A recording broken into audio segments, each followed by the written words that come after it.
I did not catch them in a dramatic movie scene. There was no screaming, no shattered plates, no monologue. I caught them in the kind of quiet that tells the truth without raising its voice. And I realized the loudest revenge was not what I did. It was what I stopped doing. When you vanish without a word, you turn everyone who betrayed you into the one thing they cannot stand. You make them people who do not matter. My name is Nora Chavez. I am 35 years old, and for the last decade, I have made my living calculating exactly how things fall apart. I am the Senior Risk and Contracts Manager for Silver Crown Renewables, which is a polite way of saying that I am the person who flies into the middle of nowhere to tell optimistic engineers that their timelines are impossible and their budgets are bleeding out. I spend my life in steel-toed boots and blazers, living out of a suitcase in towns that consist of one gas station and 3 bars. I am good at it because I look at the worst-case scenario and I do not blink. I treat disaster like data. I have been married to Declan Pierce for 6 years. If I am the person who reads the fine print, Declan is the person who never reads the instructions. He is handsome in that easy golden retriever way that makes people forgive him for forgetting birthdays or overdrawing accounts. He runs a boutique fitness studio in Mesa Vista that we both know is barely breaking even, but I cover the mortgage and the utilities because his optimism is the one thing I do not want to risk manage. He makes the house feel warm. He makes me feel like I am not just a walking calculator. Then there is Brielle, my younger sister, the family sunshine. Brielle is the kind of person who is always just stopping by, always in between jobs, always needing a specific amount of money to fix a car transmission or pay a deposit on an apartment she will leave in 4 months. We help her because that is what you do. She is family. She brings the chaos, and I bring the checkbook, and Declan brings the charm that smooths it all over. It was a system. It worked. Or at least, I thought it worked. Last Tuesday, I was at a wind project site near Red Quarry, Nevada. The compliance review finished 2 days ahead of schedule. The site manager signed off on the safety protocols at 3 p.m, and I was left with a choice. I could stay in the hotel room that smelled like industrial cleaner and watch cable news, or I could drive. It was a 9-hour drive straight back to Mesa Vista, Arizona. If I left right then, I would be home by midnight. I did not call Declan. I did not text Brielle. I wanted one normal surprise, just one night where I could walk through my own front door, drop my bags, and sleep in my own bed next to my husband without having to coordinate a schedule. I wanted a small win. The drive was long and quiet. I listened to podcasts about economics and stared at the desert shifting from red dust to black silhouettes as the sun went down.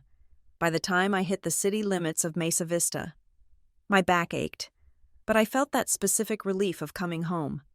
I navigated the familiar streets of our subdivision, the manicured lawns looking gray under the streetlights. I turned onto our street, and that is when the risk manager part of my brain kicked in before my heart did. I saw the cars first. Declan's truck was in the driveway, right where it was supposed to be, but tucked closely behind it, pulled up so far it was almost touching his bumper, was Brielle's compact sedan. It looked comfortable there. It looked like it belonged. I did not pull into the driveway. I did not pull up to the curb in front of the house. I drove past, my headlights sweeping over the dark windows of my own living room, and I parked 3 houses down in the shadow of a neighbor's oversized oak tree. I killed the engine. I sat in the dark silence of the car and watched my house. It was exactly midnight. I told myself I was being ridiculous.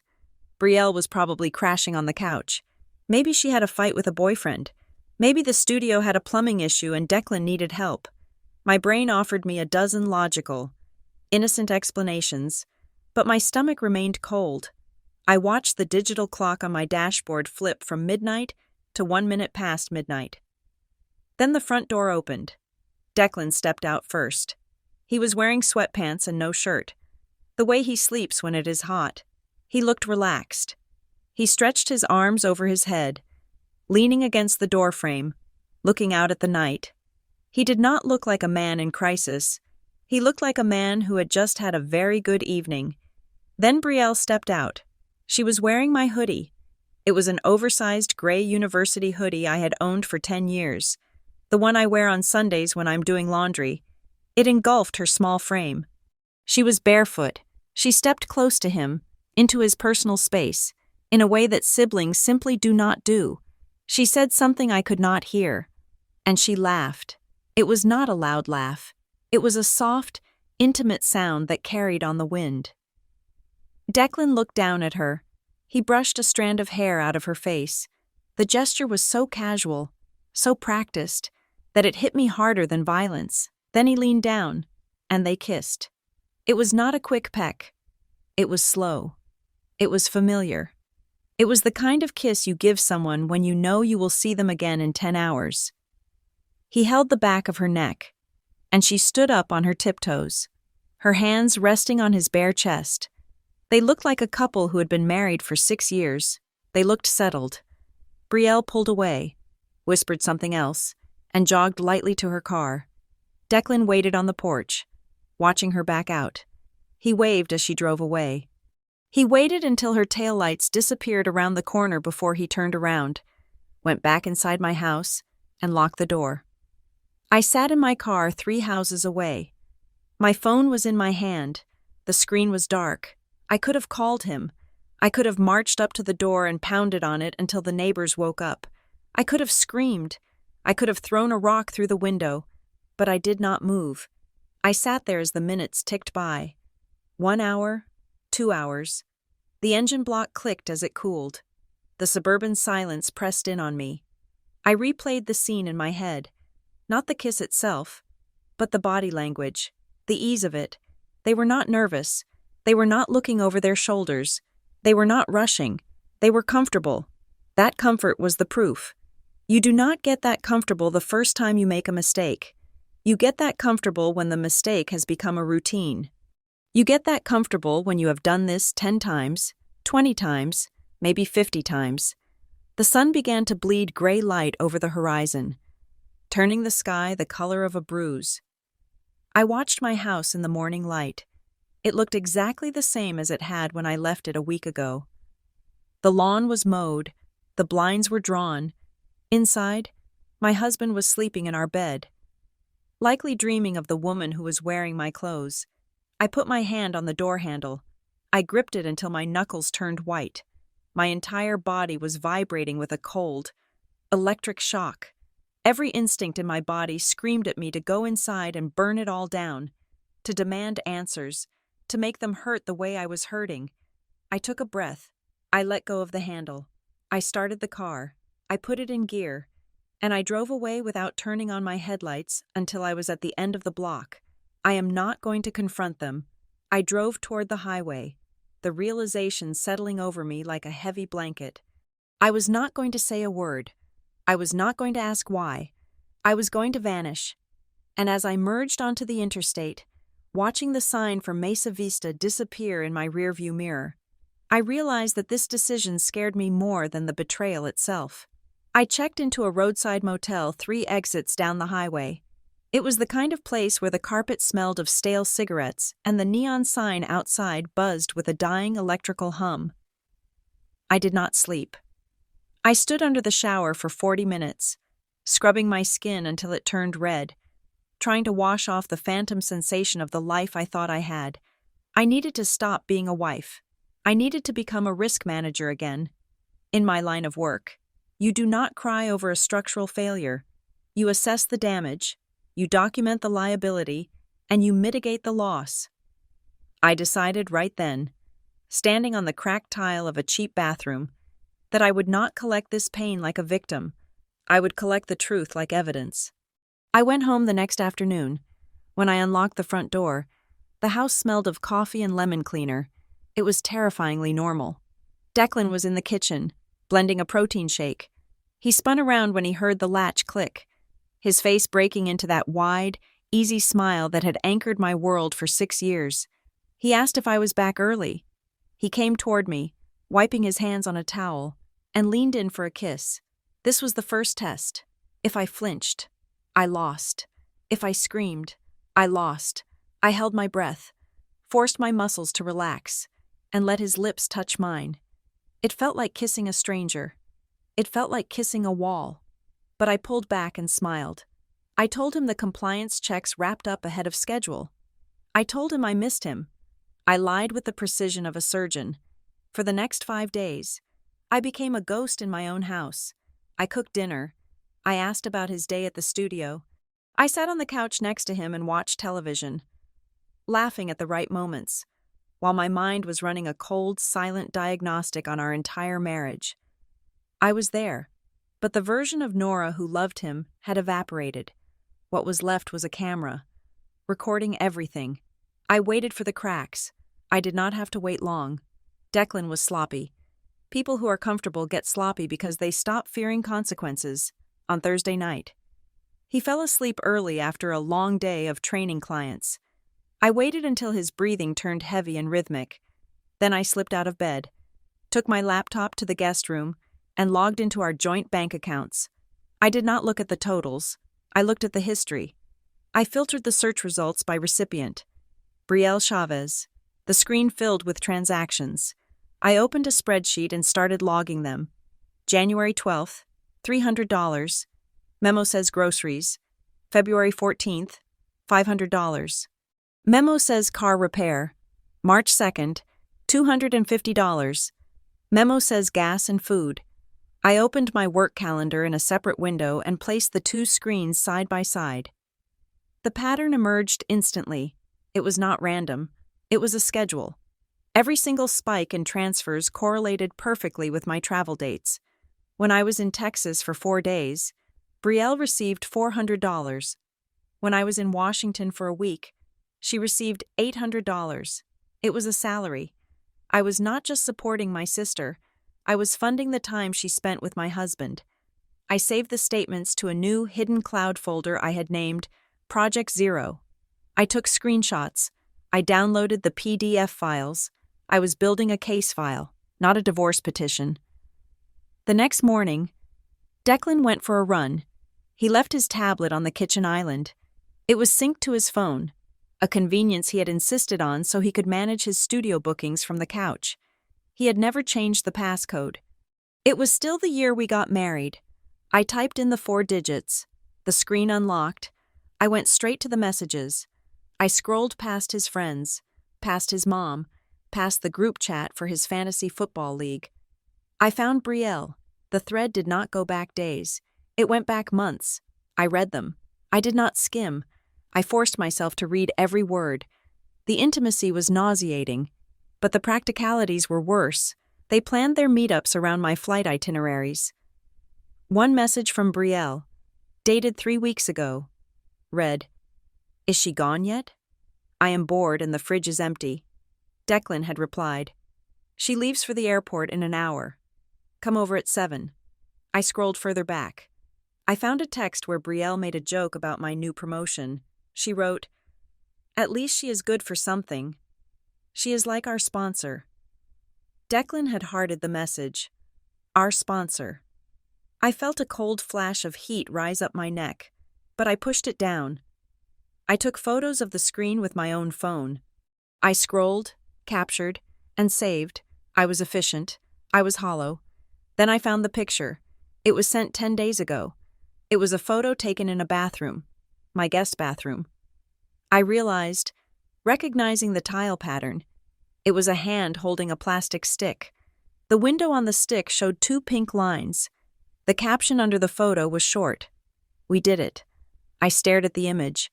The world seemed to tilt on its axis. A pregnancy. My sister was pregnant with my husband's child. The betrayal had density now. It had a heartbeat. I looked at Declan's response. I expected panic.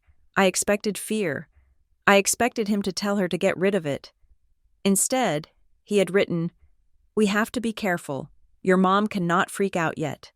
I froze. I reread the message. Your mom cannot freak out yet. He did not say your parents. He did not say Nora. He specifically mentioned my mother, and the word yet implied a timeline. It implied that my mother's reaction was something to be managed, not something to be feared. It implied that she was already a variable in their equation. I put the tablet down exactly where he had left it. I wiped the screen with the hem of my shirt to remove my fingerprints. I walked into the living room and stood by the window, watching Declan jog back up the driveway. He looked healthy and vibrant, the sun catching the sweat on his shoulders. He looked like a man who had everything he wanted. I realized then that this was not just an affair. An affair is a secret between two people. This was a conspiracy. My mother was not just a bystander. She was mentioned like a stakeholder in a business deal. I watched him unlock the front door. I heard him call my name, cheerful and bright. I answered him. My voice was steady. But as I walked to the kitchen to greet him, I knew the investigation was over. I did not need to know anything else. I knew exactly who they were. And I knew exactly what I had to do next. The ghosts were not the ones who died. The ghosts were the ones who stayed behind to haunt the living. And I was just getting started. Sunday brunch at my parents' house in Palmetto Ridge was a performance art piece I had attended for 35 years. It was always the same script. My mother would roast a chicken with lemon and rosemary. My father would pour iced tea. And we would all sit around the mahogany table discussing the weather, neighborly disputes, and the price of gasoline. It was designed to be pleasant. It was designed to be safe. But this Sunday, the air in the house felt heavy, like the pressure drop before a tornado touches down. We arrived at 11 in the morning. Declan drove. He held my hand on the console the entire way, his palm sweating slightly against mine. I did not pull away. I let him hold the hand of the wife he thought he was fooling. When we walked through the door, the cheerfulness hit me like a physical blow. My mother was too loud. My father was too eager to take our coats. My Aunt Sarah, who usually only came for holidays, was there, chopping vegetables with a frantic kind of energy. They were vibrating with a secret. Then there was Brielle. She was wearing a beige linen dress that hung loose around her frame, layers of fabric designed to obscure the body underneath. She looked pale. She did not hug me. She gave a small, flighty wave from the other side of the kitchen island and immediately busied herself with the silverware. But I watched her. I watched her the way a hawk watches a field mouse. She avoided my eyes, but her body betrayed her. Every time Declan moved, she shifted. If he walked to the fridge, she took a step in that direction. If he laughed, her head snapped toward him. It was magnetic. It was biological. They were orbiting each other in my parents' kitchen, connected by an invisible tether that everyone else was pretending not to see. We sat down to eat. The conversation was brittle. My mother asked about the wind project in Nevada. She asked about the drive. She asked about everything except the reality of our lives. I decided to drop the match. I waited for a lull in the conversation. Right after my father passed the bread basket, I took a sip of water, set the glass down with a deliberate click, and smiled. "I have some news," I said. My voice was light, breezy. The table went silent. Forks hovered halfway to mouths. They were terrified I was going to say, "I know." I leaned back in my chair. Silver Crown is impressed with how I handled the compliance issues in Red Quarry. They want to promote me to a regional oversight role. The only catch is the travel. They need me on the road for the next 6 months. Solid. I would barely be home on weekends. I let the lie hang in the air. I did not look at Declan. I looked at the audience. I saw the ripple effect instantly. My mother's smile froze. It did not disappear. It just tightened, the muscles around her mouth locking into a rictus of strain. My father stopped chewing. He looked down at his plate, suddenly very interested in his roasted potatoes. But it was Brielle who confirmed everything. Her hand flew to her stomach. It was not a conscious gesture. It was a protective reflex. She pressed her palm against the loose linen of her dress, right over her womb, as if my absence was a threat to the child growing inside her. She looked at Declan, panic widening her eyes. 6 months? Declan asked. His voice cracked. He cleared his throat. That is a long time. Nora, it is great money, I said, taking a bite of chicken, and it seems like you guys are doing just fine without me. The silence that followed was thick enough to choke on. My mother stood up abruptly. The chair legs scraped loudly against the hardwood floor. Nora, she said. Her voice was too high. "Why do you not come into the kitchen with me and your Aunt Sarah for a moment? We need to clear the dessert plates." It was not a request. It was a summons. I stood up. I followed them into the kitchen. My father stayed at the table with Declan and Brielle. I heard the low murmur of their voices start up the second I crossed the threshold. They were comparing notes. They were panicking. The kitchen door swung shut. My mother turned to face me. Aunt Sarah leaned against the counter, crossing her arms, looking like a bouncer at a club nobody wanted to enter. This was an intervention. They had staged the lighting, the cast, and the location. My mother took a breath. She reached out and touched my arm. Her hand was cold. "Nora," she said, "we need to talk to you about something, and we need you to listen with an open heart." I looked at her. I kept my face blank, a mask of polite confusion. "What is it?" I asked. "Is Dad okay?" "He is fine," my mother said. She paused. "It is about Brielle." I waited. I wanted them to say the words. I wanted them to drag the ugly thing out into the light. "Brielle is pregnant," Aunt Sarah said. She said it softly, the way you tell someone their flight has been delayed.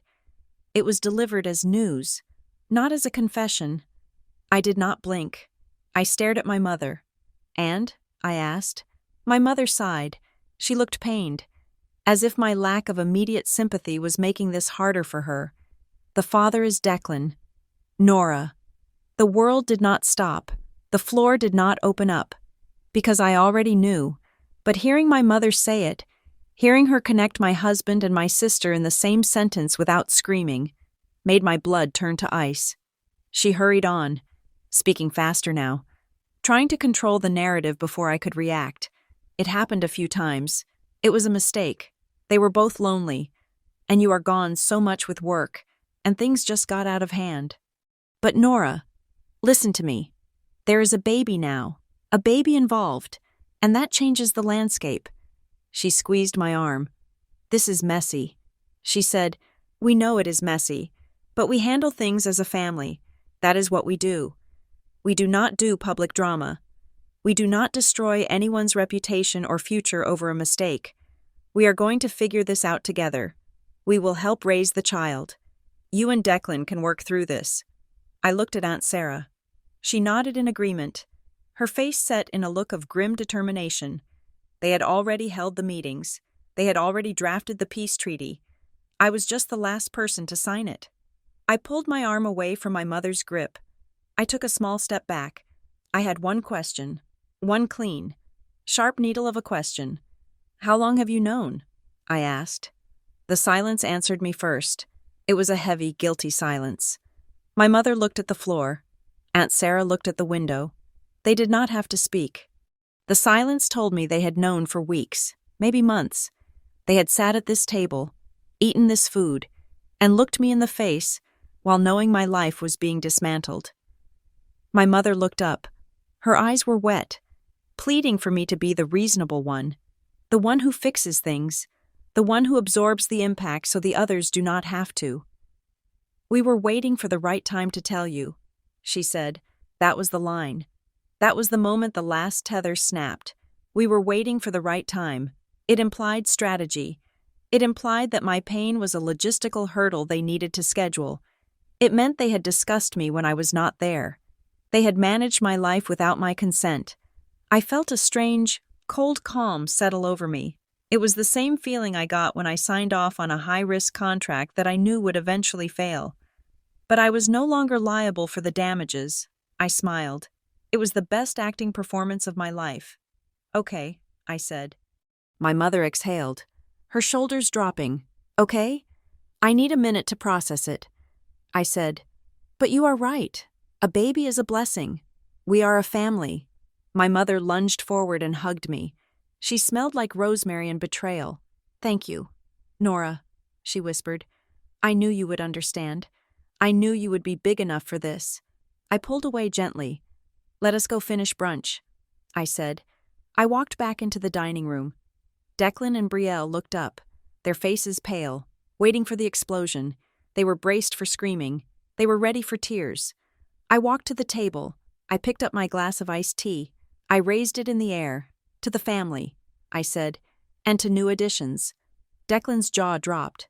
Brielle looked like she might faint. My father let out a breath that sounded like a tire deflating. They all raised their glasses, hesitantly. Confused by my grace, relieved by my surrender, I drank the tea. It tasted bitter. I looked at them. My husband, my sister, my parents. They were all smiling now. A fragile, shaky relief washing over the room. They thought they had won.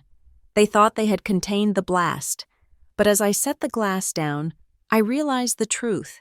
They had not just betrayed me. That would have been simple. Betrayal is a crime of passion. This was not passion. This was management. They had managed me. They had handled me like a difficult employee, deciding what information I was cleared to know. And you cannot be family with people who manage you. You can only be an employee, or you can be the boss who fires them all. I smiled at my sister. I am not going to confront them. I thought, listening to the clink of silverware resuming, I am going to erase them. I did not go to work on Monday morning. I called in sick for the first time in 4 years, citing a migraine that felt suspiciously like a legal strategy, instead of driving to the Silver Crown office. I drove downtown to a glass and steel building that looked like a fortress. I was going to see Harper Sloan. Harper had been my roommate in graduate school. She was not warm. She was not the kind of friend who brought you soup when you had the flu or told you that everything happens for a reason. Harper was a trust and asset attorney who viewed human relationships as a series of contractual obligations that were usually breached. She had never liked Declan. She had never liked my family. To Harper, they were liabilities I had failed to mitigate. I sat in her office, which smelled of espresso and expensive leather. I did not cry. I did not ask for a tissue. I placed the folder labeled Project Zero on her desk. I need a divorce, I said, and I need to liquidate everything before they realize I'm doing it. Harper did not gasp. She did not reach across the desk to hold my hand. She opened the folder. She put on her reading glasses and began to flip through the bank statements, the screenshots of the text messages, and the timeline I had constructed. She read the texts about the pregnancy. She read the messages where my husband and sister called me their sponsor. She closed the folder after 10 minutes. She took off her glasses and looked at me. "Clean or messy?" she asked. "Nuclear," I said, but quiet. Harper nodded. She swiveled her chair to her computer and began typing. She was already billing me, and it was the most comforting sound I had heard in a week. "Let us map the battlefield," she said. We spent the next 3 hours dissecting the corpse of my marriage. It was an autopsy of numbers. Harper pulled property records, credit reports, and account access logs. She was faster than I was. She knew exactly where to look for the rot. "The house is in your name," she noted, tapping the screen. "Purchased in 2018, 3 months before the marriage. You have never added him to the deed?" "No," I said. "He always said he did not care about ownership. He just wanted a home. He lied," Harper said flatly. "But that lie saves you. In Arizona, commingling assets can get tricky. But since you paid the mortgage exclusively from an account he does not access, we have a strong argument for sole property. He has no equity claim. He is a tenant." She moved to the bank accounts. 90% of the liquid cash is yours. She said, "The joint savings account is funded almost entirely by your direct deposits. The operating account for his fitness studio is in the red. He has been transferring funds from your joint checking to cover his commercial rent for 6 months. I looked at the numbers. I had known he was struggling, but I had not realized he was siphoning household funds to keep his business alive while sleeping with my sister.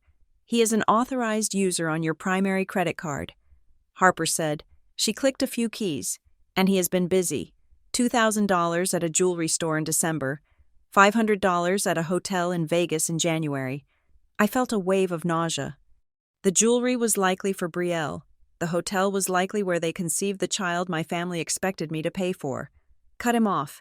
I said. "Not yet," Harper said. "We do not want him to panic until the trap is set. We need to move your money first." We opened a new account right then and there. Harper recommended a credit union in Cedar Point, New Mexico. It was a small, obscure institution that had no branches in Arizona and no online presence that would pop up in a targeted ad. It was off the grid. I initiated the transfers. I moved the contents of my personal savings. I moved the emergency fund. I moved the investment dividends. I left exactly enough in the joint account to cover the bills for the next 3 weeks. Then Harper found the loan. She had been running a deep credit audit on my Social Security number to ensure he had not opened anything in my name. She stopped typing. She leaned in closer to the screen. "Nora," she said, "did you authorize a personal loan application last week?" "No," I said. Harper turned the monitor toward me. It was an application for a $50,000 personal loan from an online lender. The applicant was Declan Pierce, but under household income, he had listed my salary. Under collateral, he had listed my house, and under cosigner, he had forged my digital signature. "He has not been approved yet," Harper said. "It is in underwriting." My hands shook. This was not just betrayal. This was fraud. He was trying to leverage my future to pay for the debt he had accrued while betraying me. "Cancel it," I said. Harper picked up the phone. She called the fraud department of the lender. She spoke in a voice that could cut glass. She did not scream. She simply informed them that the application was fraudulent, that the cosigner had not consented, and that any approval would result in immediate litigation. She flagged the application. It was dead in the water within 5 minutes. Then she hung up and looked at me. "This changes the strategy," she said. "This is not just a divorce. This is a rescue mission. If we stay, he will bleed you dry. He feels entitled to your money. Nora, he thinks your income is community property." She pulled out a yellow legal pad and began to draft the plan. It was a list of bullet points that looked like a military operation. 1. Revoke his authorized user status on all credit cards, effective immediately. 2. Change all passwords to two-factor authentication linked to a burner phone he does not know exists. 3. Update beneficiaries on your life insurance and 401k. Right now, if you get hit by a bus, he becomes a millionaire and Brielle raises the baby in your house. 4. File for divorce. We cite adultery and financial misconduct. 5. List the house for sale. I looked at the list. It was overwhelming. It was dismantling my entire life. "I have one rule," I told her. Harper looked up, her pen hovering over the paper. "No drama," I said. "I do not want a confrontation. I do not want a screaming match in the driveway. I do not want to serve him papers while we are eating dinner. I want silence. I want to disappear. I want the paperwork to do the talking." Harper studied my face. She was looking for weakness. She was looking for the part of me that still loved him. "You are going to blindside him," she said. "He thinks everything is fine. He thinks you swallowed the pill at brunch yesterday." "That is the point," I said. "Do you want them to hurt?" Harper asked. She asked it like a technician asking about the voltage setting on a machine. I thought about the kiss on the porch. I thought about the text messages. I thought about my mother telling me they were waiting for the right time to manage me. "I do not want to hurt them." I said, "I want them to feel what it is like when I stop holding everything up. I want them to feel gravity." Harper smiled. It was a small, sharp smile. "Gravity we can do," she said. She went back to the evidence folder. She was looking for anything else we could use, any other leverage points. She was reading through the text logs again, scrolling deeper into the conversation between Brielle and an unsaved number. "Wait," Harper said. "What?" She zoomed in on a screenshot I had taken of a text thread on Brielle's phone. It was a conversation with a contact labeled only as Mom. I leaned in. The text was dated 2 days before the brunch. My mother had written, "Just keep him calm. Nora is predictable. She will be upset, but she will not leave. She has too much pride to be divorced." But it was Brielle's reply that made the air leave the room. Brielle had written, "I know, and once Nora signs the trust papers for the baby, Mom says the property is basically ours. She will never kick out her own niece or nephew." I stared at the words. The property is basically ours. They were not just planning to have me pay for the baby. They were planning to use the baby to anchor themselves to my house. They were planning a hostile takeover of my home, using a child as the deed. Harper looked at me. Her eyes were hard. "Sell the house," she said. "Sell it fast. Sell it for cash. And do not tell a soul until the ink is dry." I nodded. The last shred of guilt I felt about abandoning them evaporated. I was not leaving a family. I was escaping a syndicate. "Write it up," I said. "I am ready to sign." Tuesday was the day the oxygen left the room, but only I knew how to hold my breath. I sat in a coffee shop 3 towns over, connected to a secure public Wi-Fi network with a VPN Harper had insisted I install. The air conditioning was humming, and the barista was grinding beans. But the only sound in my world was the click of my mouse pad. I started with the banks. The joint savings account held $75,000. $68,000 of that was legally traceable to my payroll deposits and a bonus I had received the previous March. I did not hesitate. I initiated a wire transfer for $68,000 to the new credit union account in Cedar Point. I watched the progress bar load. It spun for 3 seconds, and then a green checkmark appeared. Transfer complete. I did not feel guilty. I felt lighter. Next, I logged into the credit card portals. Declan was an authorized user on my primary rewards card. The one with the $20,000 limit he treated like an infinite resource. I went to the Manage Users tab. I found his name. I clicked Remove. The system asked me if I was sure. It warned me that the user would no longer be able to make purchases effective immediately. I clicked Confirm. I did this for the secondary card. Then I did it for the gas card. Within 10 minutes, the plastic cards in his wallet were nothing more than scrapers for icy windshields. He would not know until he tried to buy a latte or fill up his truck. I moved to the direct deposits. I logged into my company's payroll portal. I deleted the routing number for our joint account and entered the new details for Cedar Point. The next paycheck, due in 4 days, would never touch the account he could see. Then came the digital fortress. I changed the password to my email. I changed the password to my cloud storage. I changed the password to my airline miles account. For every single login, I enabled 2-factor authentication and linked it to a prepaid burner phone I had bought at a drugstore with cash. I went into the authorized devices list on my Google account. I saw Declan's iPad. I saw the desktop computer in the study. I saw his phone. I clicked Sign Out on all of them. If he tried to log in to see where I was or what I was buying, he would hit a wall. I was scrubbing my digital footprint from his life. Wednesday was for the house. I drove out to Juniper Hollow to meet a realtor Harper had recommended. Her name was Evelyn, and she specialized in high-asset divorces where discretion was more important than marketing. We met in the back booth of a diner. I did not bring photos.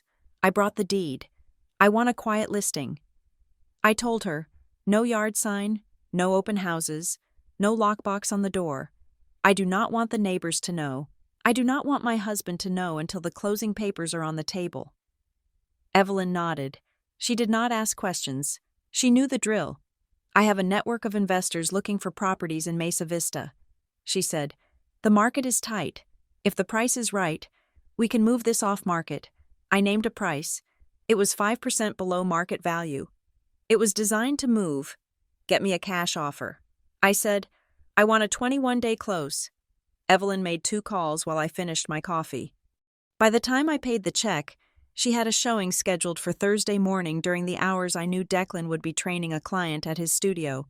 On Thursday, while Declan was spotting a client on a bench press, 3 investors walked through my house. They were professional. They looked at the HVAC system, the roof, and the foundation. They did not care about the memories or the paint color. By Friday afternoon, I had an offer. It was all cash. It was exactly the number I had asked for. I signed the acceptance electronically from my car. The closing date was set. The clock had officially started. The house I was sleeping in was no longer my home. It was a liquidation asset. Friday was also the day I secured my exit route. I had a video conference with the vice president of operations at Silver Crown. I had requested the meeting to discuss the regional oversight role I had lied to my family about.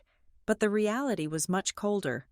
I formally applied for the compliance lead position for the new offshore wind projects. The base of operations was not in Arizona. It was near Greyhaven, Maine. It is a hardship post. The vice president warned me. It is remote. The winters are brutal, and you will be dealing with maritime law and salt corrosion. Most people do not last 2 years. I will take it, I said. He looked surprised. Can you start next month? I can start in 2 weeks, I answered. He approved the transfer within the hour. I was moving 3,000 miles away to a place where the wind cut through you and the ocean was gray and unforgiving. It sounded like paradise. Saturday was the day the legal hammer dropped. I met Harper briefly to hand over the physical copies of my updated life insurance policies. I had removed Declan as the primary beneficiary. I had removed my parents as the contingent beneficiaries. Instead, I had named a charitable trust Harper had set up. If I died, the money would go to preserving wetlands, not to the people who had drained me dry. It is filed, Harper said as she took the papers. The divorce petition? She nodded. Adultery and financial misconduct. I have the process server lined up. His name is Frank. He is very good. He will serve Declan on Monday morning at the studio, right in front of his 9 o'clock class. I felt a phantom shiver. Monday. That was 2 days away. Monday is perfect, I said. I drove home on Saturday evening. The sun was setting, painting the sky in violent shades of orange and purple. I turned onto my street, the street where I had sold my house without telling anyone. I pulled into the driveway behind Declan's truck. I walked to the front door. I paused for a second, my hand on the knob. This was the strangest part of the week. I had just dismantled our entire existence. I had defunded our accounts, sold our roof, served him with a lawsuit, and moved to Maine. In the legal and financial world, our marriage was already a corpse. But inside the house, time was frozen. I opened the door. Declan was in the kitchen. He was chopping vegetables for a salad. He was humming a song from the radio, swaying his hips a little to the rhythm. He looked up when I walked in, his face bright and welcoming. "Hey, babe," he said. "You are home late." I started dinner. He did not know. He did not know that his credit cards were dead. He did not know that the house he was standing in belonged to an LLC in Delaware pending a closing check. He did not know that a man named Frank was coming for him in 48 hours. He smiled at me, that golden retriever smile that had worked on me for 6 years. I smiled back. "It smells great," I said. I walked past him to put my bag down. I realized then that I was not just acting. I had become something else entirely. I was a ghost. I was walking through walls, invisible to the people who thought they knew me. He went back to chopping cucumbers, humming his song, completely unaware that he was standing in a crater. I watched his back for a long moment. I have become invisible by choice, I thought, and on Monday, when the visibility returns, it is going to blind him. The first card declined on Sunday afternoon. Declan went to the grocery store to pick up steaks for a barbecue he decided to host. He came back laughing. He tossed the plastic bag on the island and shook his head. He told me the chip reader at the store was broken. He said it kept buzzing at him, so he had to use cash. He made a joke about technology being unreliable. I chopped the vegetables. I smiled. I did not tell him the technology was working perfectly. I did not tell him the account was closed. I let him grill the steaks. I let him believe it was a glitch. He ate with the appetite of a man who thought the world owed him a full stomach. Brielle arrived at 6 in the evening. She was acting. She wore a soft pink sweater and jeans. She brought a bottle of wine. She hugged me too hard. She asked about my new job, about the travel schedule. She called it our big adventure. She sat on the patio furniture I had bought 3 years ago, sipping wine I had paid for, and looked at me with wide, concerned eyes.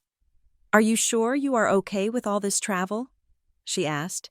"It seems so lonely." I watched her face. I watched the way her eyes flickered toward Declan when she thought I was looking at my glass. I watched the way she rested her hand on her stomach when she laughed. I did not feel anger. I did not feel betrayal. I felt nothing. It was like watching a weather report for a storm that had already passed.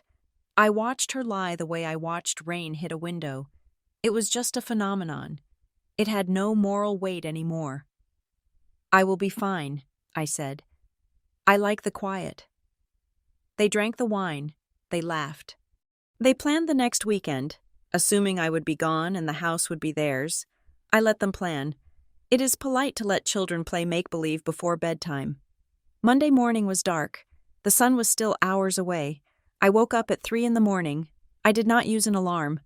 My body knew it was time to go. Declan was asleep. He was breathing heavily, his arm thrown over the empty space where I used to be. I stood by the bed for a moment. I looked at his face. I tried to find the man I had married, but he was not there.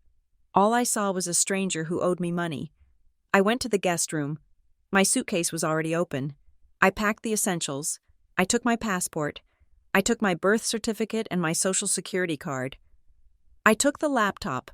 I took 7 days of clothes. I took a small wooden box that held my grandmother's locket and a few photos of my friends from college. I looked around the house, the leather sofa, the 60-inch television, the dining table we had custom ordered, the wedding china displayed in the cabinet. I left it all. They were not my things. They were props. They were the set dressing for a play called Happy Marriage, and the production had been shut down. I did not want the souvenirs. I wanted the exit. I walked to the kitchen. The house was silent. The refrigerator hummed. I took a notepad from the drawer. I took a black pen. I did not write a letter. I did not write an explanation. I did not write, "I know about the baby." I did not write, "I hate you." Emotions are a currency, and I was finished spending them on these people. I wrote 2 sentences. "House closes in 21 days. Be out by then." I tore the page off the pad. I placed it on the granite counter, directly next to his car keys. He would find it when he grabbed his keys to go to the studio. He would find it exactly 1 hour before the process server handed him the divorce papers. I put the pen down. I picked up my bag. I walked out the front door. I locked it behind me. I did not look back. I did not look at the windows. I did not look at the garden I had planted. I walked to my car, got in, and turned the ignition. I drove toward the airport. I drove the speed limit. I used my turn signals. I drove like it was a Tuesday. Halfway to the airport, I made one final move. I pulled into a rest stop. I took out the burner phone. I sent a text message to Harper. Approved the fraud report on the loan. Sent it to the police. It was the only act of aggression I allowed myself. He had tried to steal my future to pay for his mistakes. Now, that theft would be a matter of public record. I boarded the plane as the sun was coming up. I slept the entire flight. I landed in Portland, Maine, in the early afternoon. The air was different here. It was sharp. It had teeth.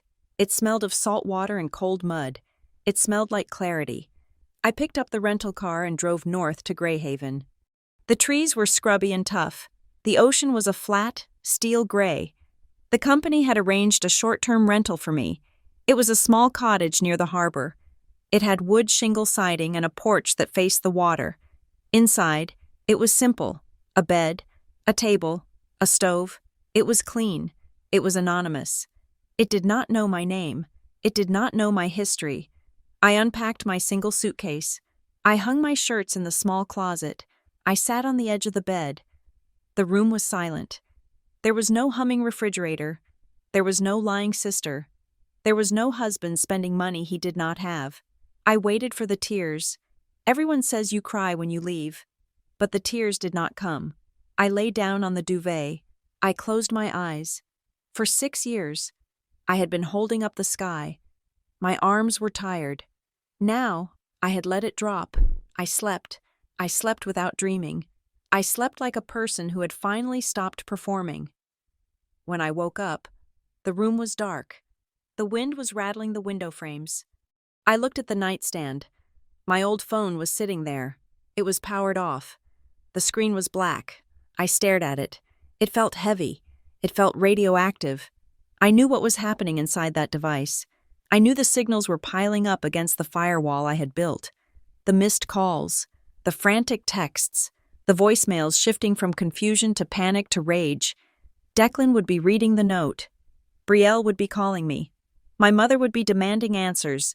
The phone sat there like a haunted object. It held the ghosts of the people I had left behind. I did not turn it on. But I did not throw it away.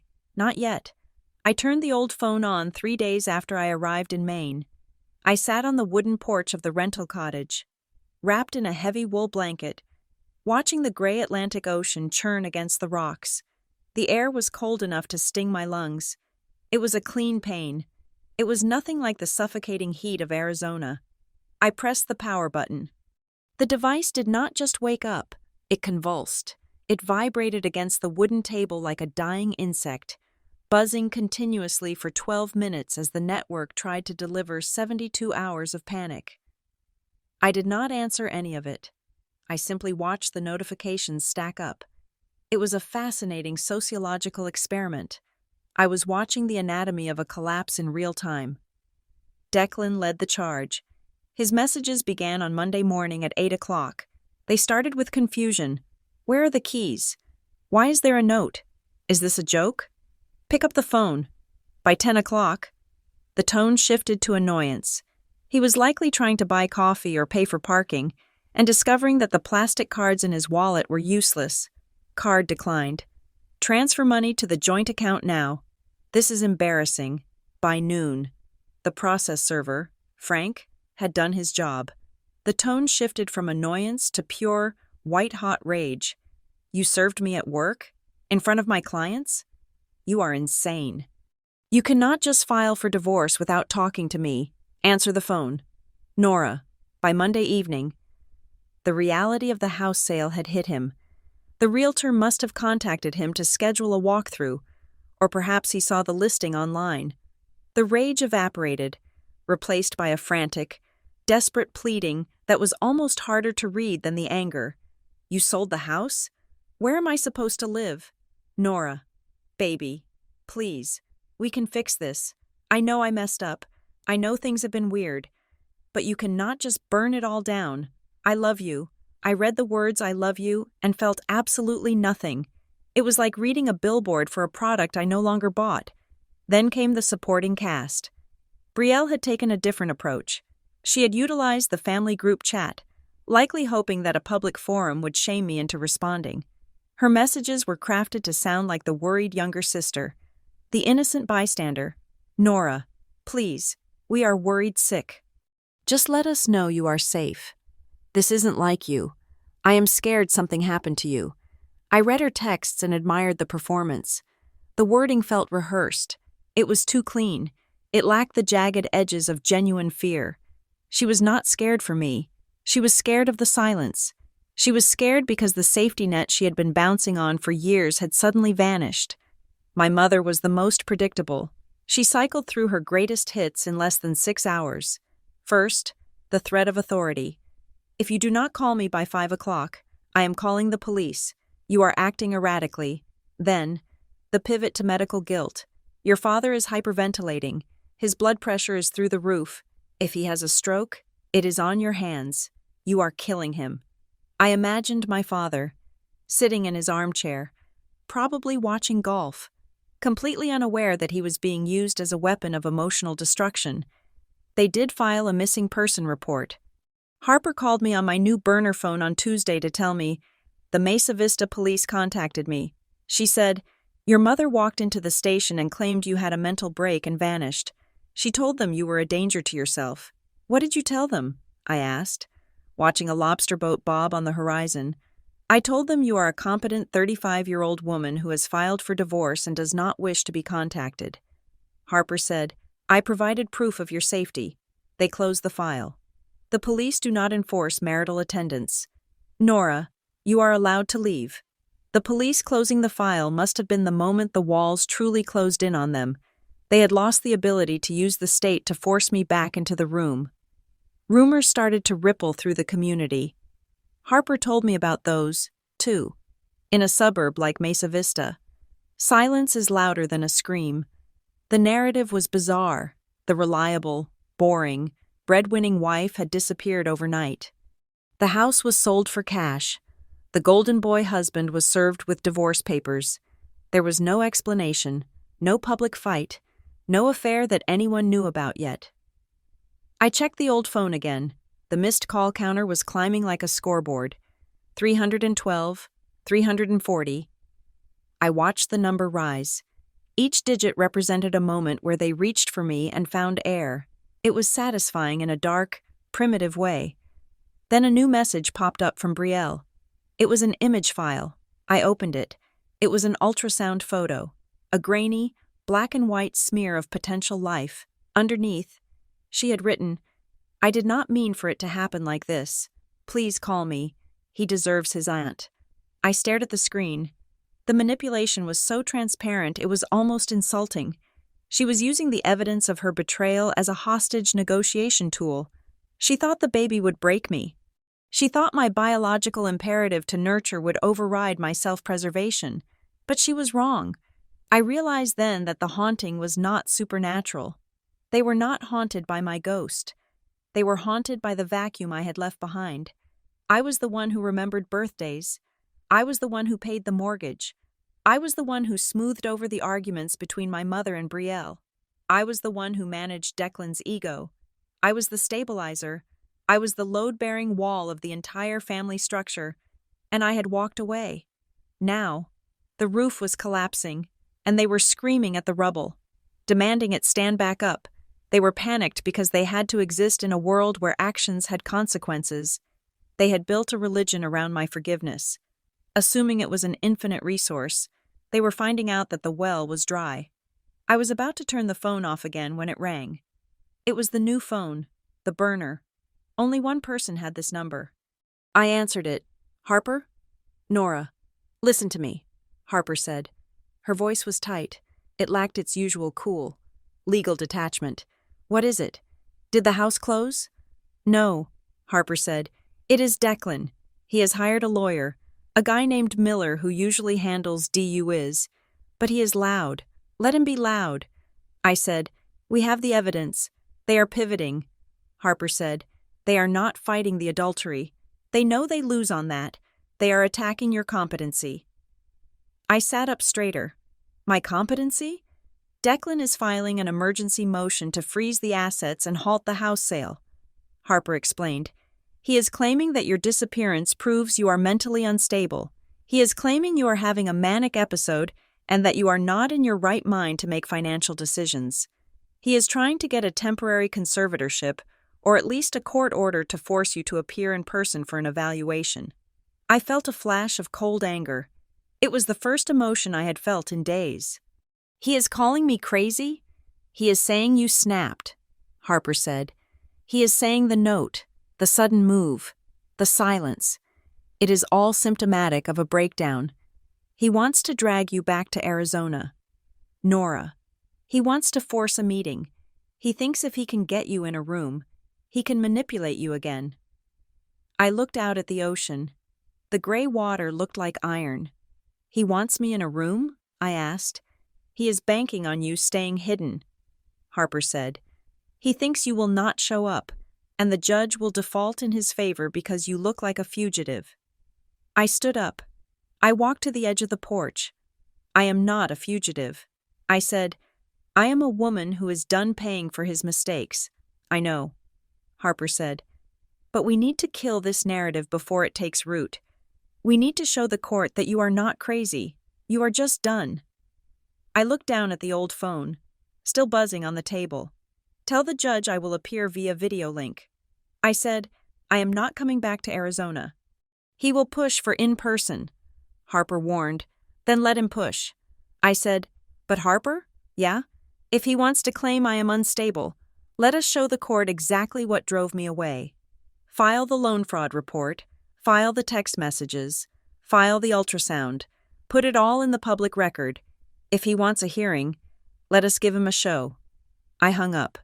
The wind picked up, rattling the loose shingles on the roof. I looked at the old phone one last time. It lit up with another text from Declan. "You need help. Nora. Come home." I picked up the phone. I walked down the wooden steps to the rocky beach. The tide was coming in. I did not throw the phone into the ocean. That would be dramatic. That would be something a crazy person does.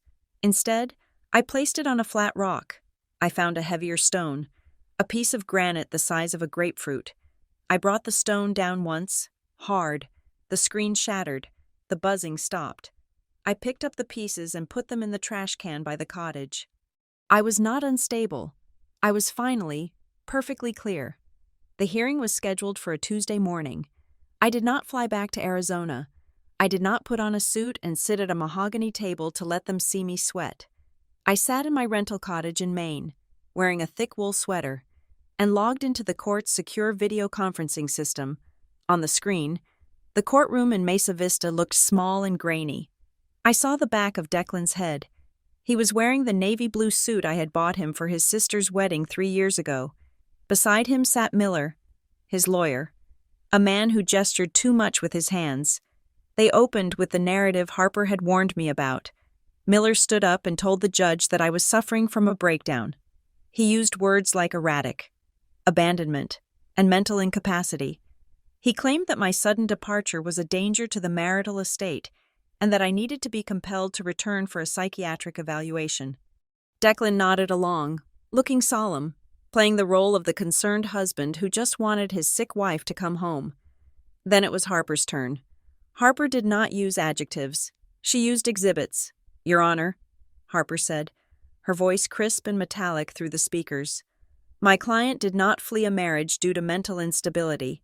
She exited a hostile financial and emotional environment with extreme prejudice and rationality. She submitted Exhibit A, the text messages. She did not read them all. She just highlighted the timeline. She showed the messages between Declan and Brielle planning their rendezvous around my work schedule. She showed the message where they referred to me as their sponsor." The courtroom was silent. I watched Declan's posture stiffen. He stopped nodding. Then Harper submitted Exhibit B, the loan application. "We have a sworn affidavit from a handwriting expert." Harper continued. "The signature on this $50,000 loan application, submitted 3 days before my client left, does not match Nora Chavez's signature.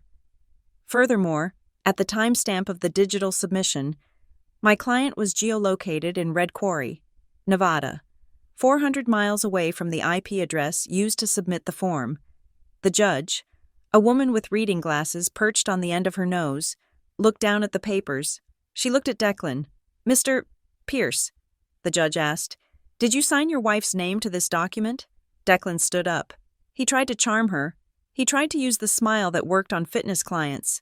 "Your Honor, it was normal household planning. We talked about it over dinner. She forgets things. She has been under a lot of stress." The judge did not smile back. "The court orders a paternity test," the judge said, cutting him off, "to be conducted immediately. If this divorce is proceeding on grounds of adultery, we are going to establish the facts of the child's parentage before we discuss division of assets." Brielle was in the gallery. I saw her stand up. She was crying.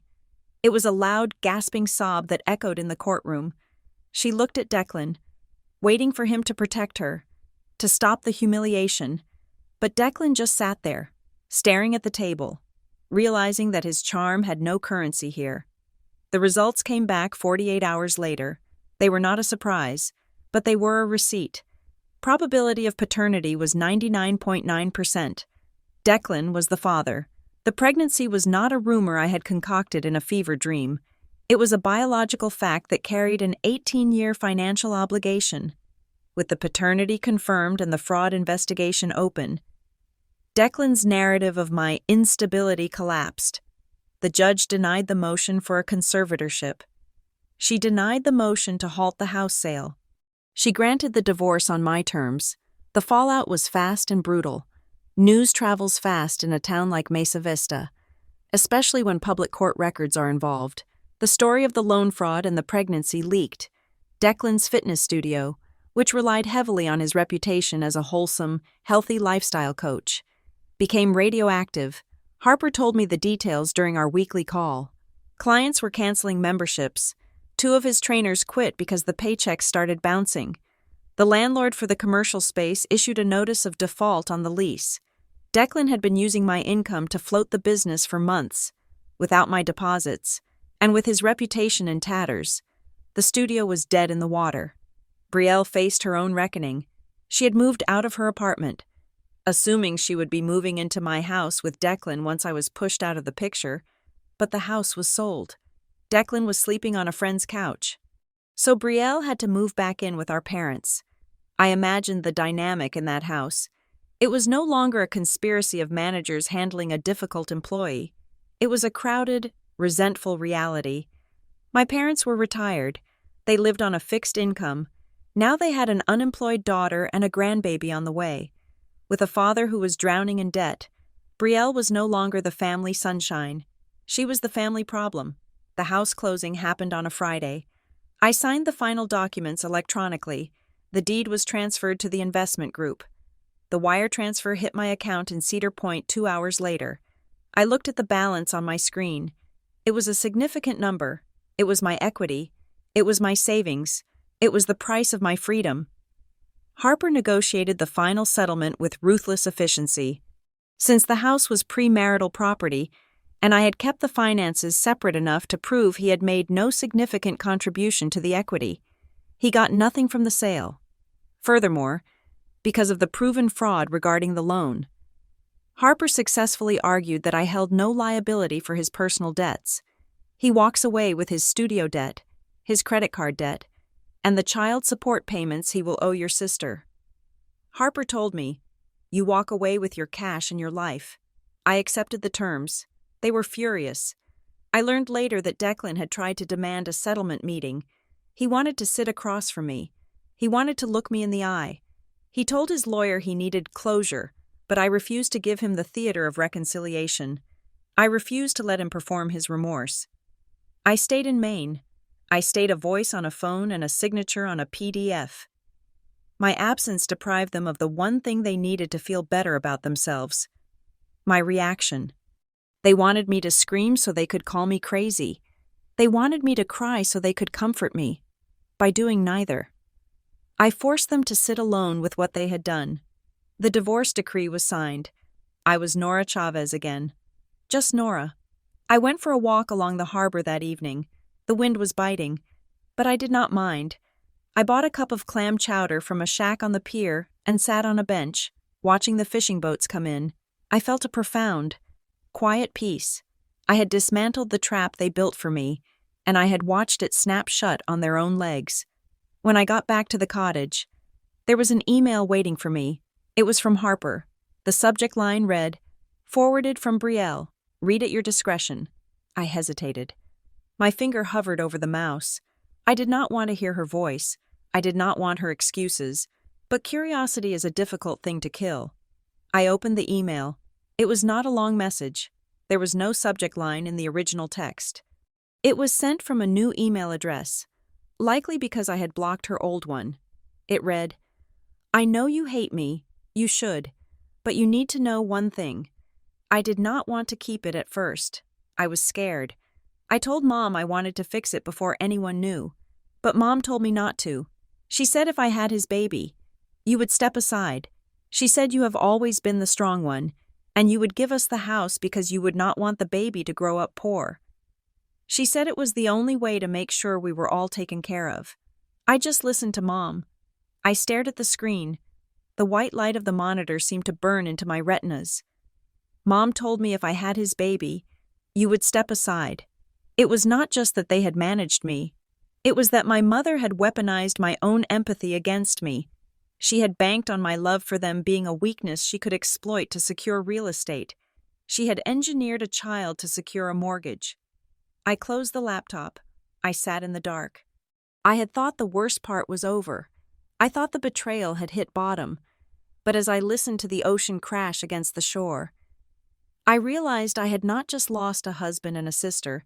I had been the target of a long con orchestrated by the woman who gave birth to me, and I knew, with absolute certainty, that I would never speak to her again. Time moves differently when you are hiding in plain sight. The first year in Greyhaven felt like holding my breath. I expected a knock on the door. I expected a summons. I expected the past to drive up my gravel driveway in a rented sedan. But by the second year, the silence had hardened into a routine. I built a life that was small, dense, and impenetrable. I woke up every morning at 5 o'clock. I drank black coffee while watching the fog roll off the Atlantic. I drove to the Silver Crown site office, where I was no longer Nora the wife, or Nora the sister, or Nora the sponsor. I was just Nora the compliance lead. I was respected for my competence. I was the woman who could look at a complex offshore wind contract and find the liability clause that would save the company $2 million over 10 years. My colleagues liked me, but they did not know me. I kept my personal history sealed behind a firewall of polite deflection. I had no social media. I had no digital footprint. I existed only in the physical world, and only in the present tense. It was in this quiet space that I met Reese Dalton. Reese was a maritime engineer who specialized in underwater cable laying. He was 40 years old, with hands that were always rough from salt and work, and a voice that was low and steady. He was the opposite of Declan. Declan had been a golden retriever, desperate for attention and validation. Reese was a lighthouse. He stood still, did his job, and did not ask to be looked at. We started eating lunch together in the break room. At first, we just talked about tide charts and steel corrosion. Then we started taking walks along the harbor after work. Reese never asked why a woman with a wedding ring tan line on her finger had moved to Maine alone with one suitcase.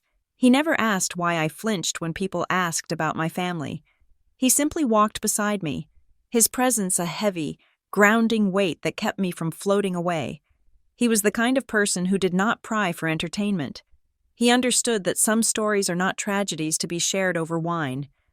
They are structural failures that need to be condemned and abandoned. But even a fortress has a window. For me, it was the old phone. I kept it in the bottom drawer of my nightstand. It became a ritual, like visiting a grave, every 3 or 4 months, usually on a rainy Sunday when the loneliness felt particularly sharp. I would take it out, I would plug it in, I would turn it on. I never answered.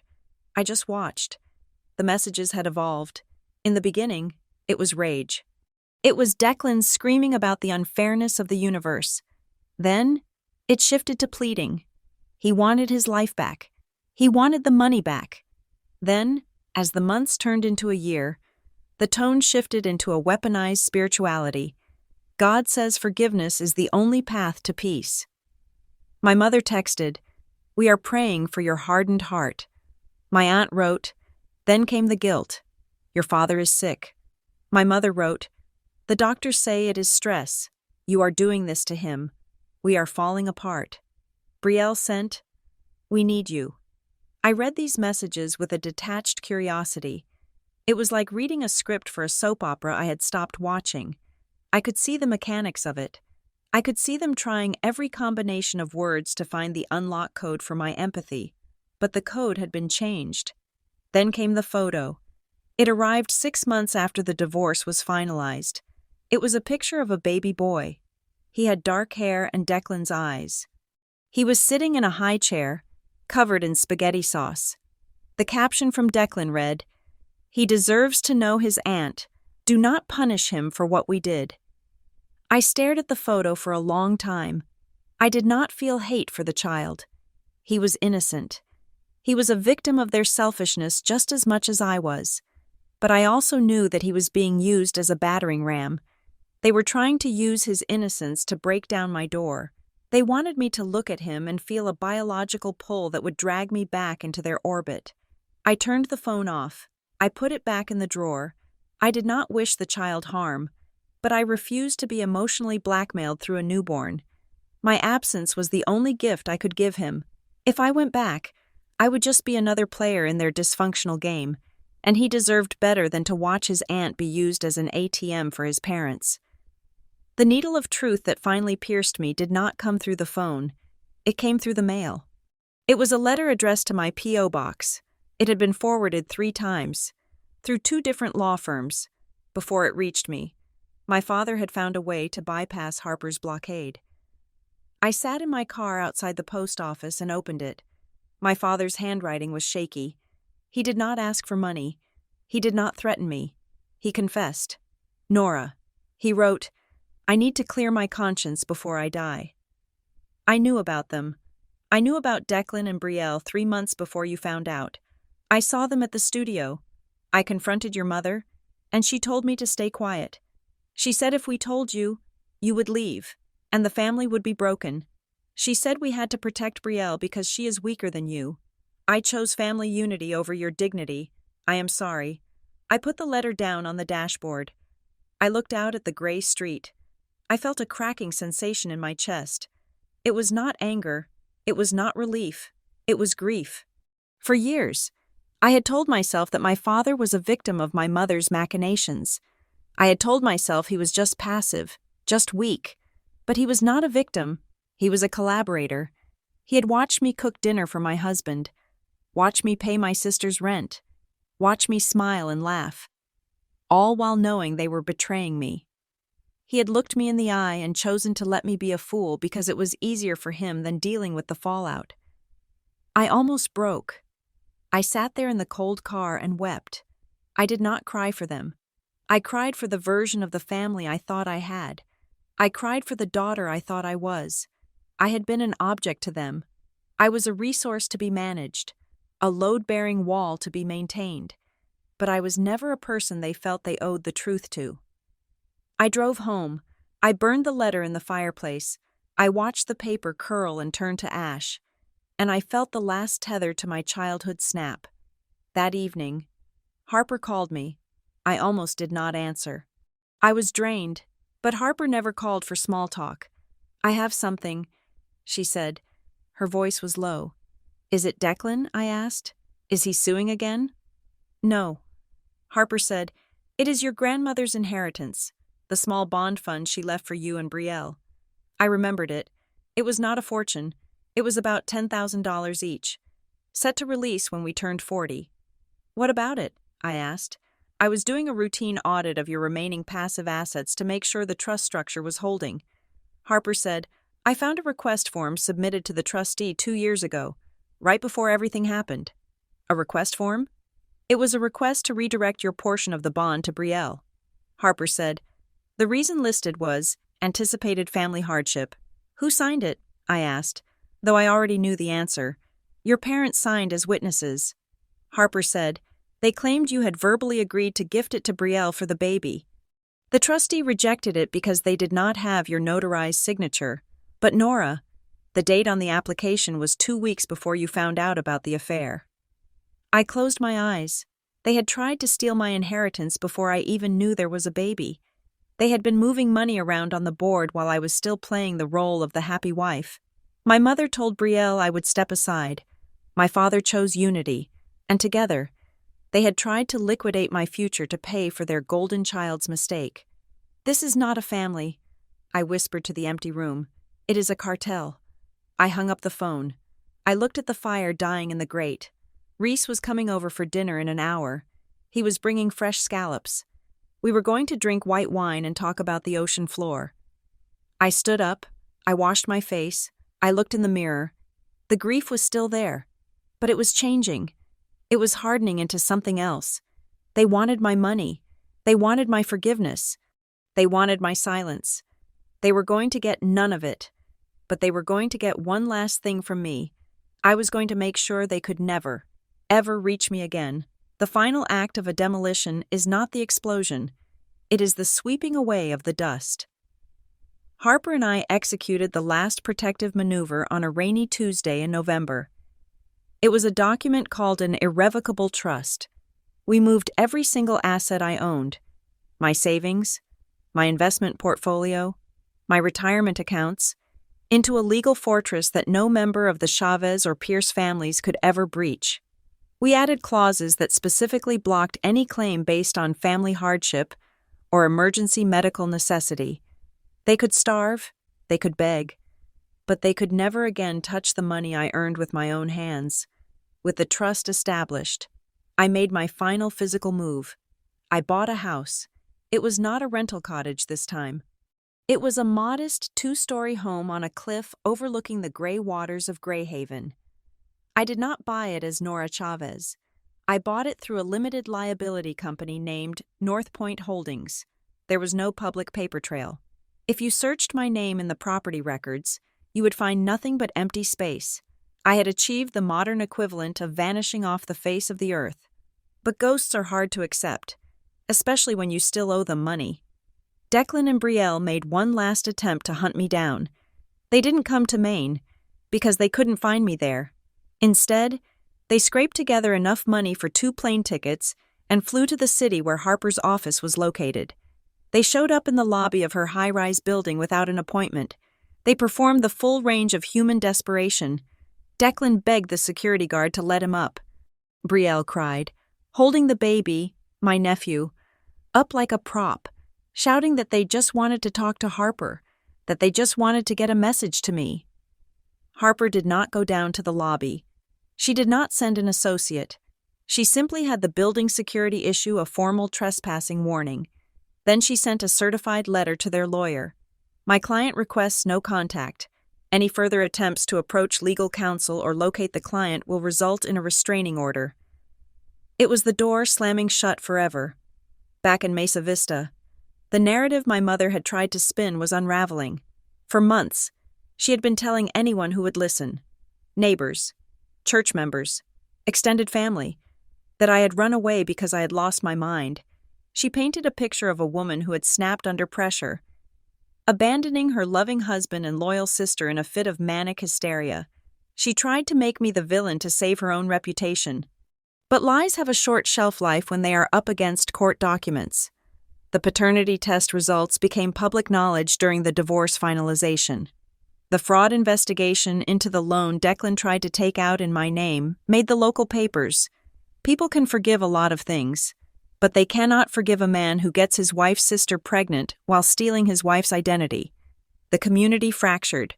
Friends stopped inviting my parents to dinner parties because every conversation inevitably turned into an awkward interrogation about where Nora was and why Declan was living in their basement. The questions were humiliating. Is it true he is the father? Is it true he forged her signature? My mother could not answer them without exposing her own complicity, so she stopped going out. She retreated into the house that was rapidly becoming a prison. Declan's punishment was not a jail cell. It was much worse. It was irrelevance. His fitness studio closed. He declared bankruptcy, but the real sentence was social. In a suburban ecosystem, reputation is currency. He was now marked. He was the guy who got his sister-in-law pregnant. He could not date without the scandal following him. He could not get a loan.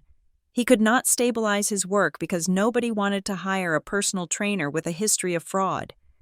He was trapped in his 30s, living with his former in-laws, changing diapers for a baby he could not afford to feed. And Brielle, her fantasy collapsed the hardest. She had believed that having the baby would make her the new center of the family. She thought the child would replace me.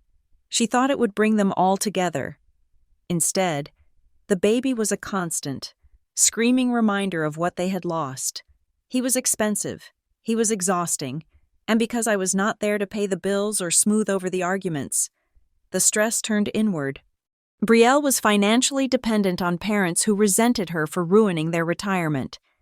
She was trapped in a house with a man who looked at her not with love, but with the regret of someone who knows he traded a diamond for a piece of glass.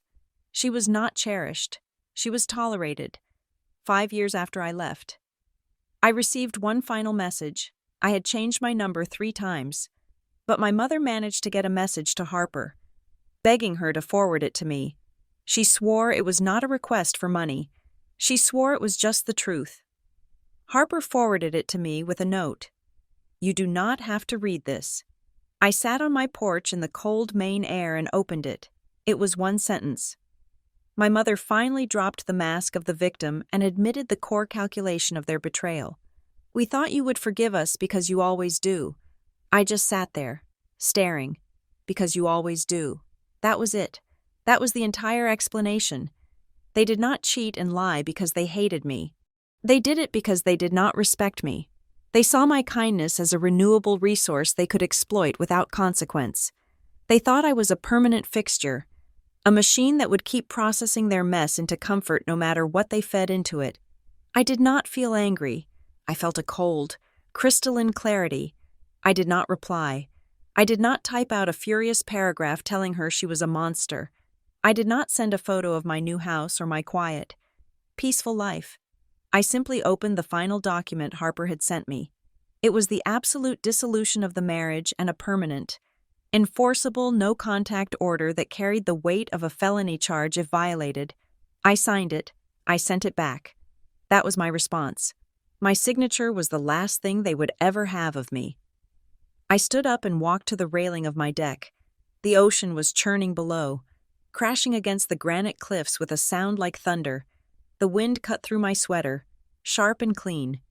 I thought about them back in Arizona, sitting in that stifling house, trapped in the wreckage of their own choices.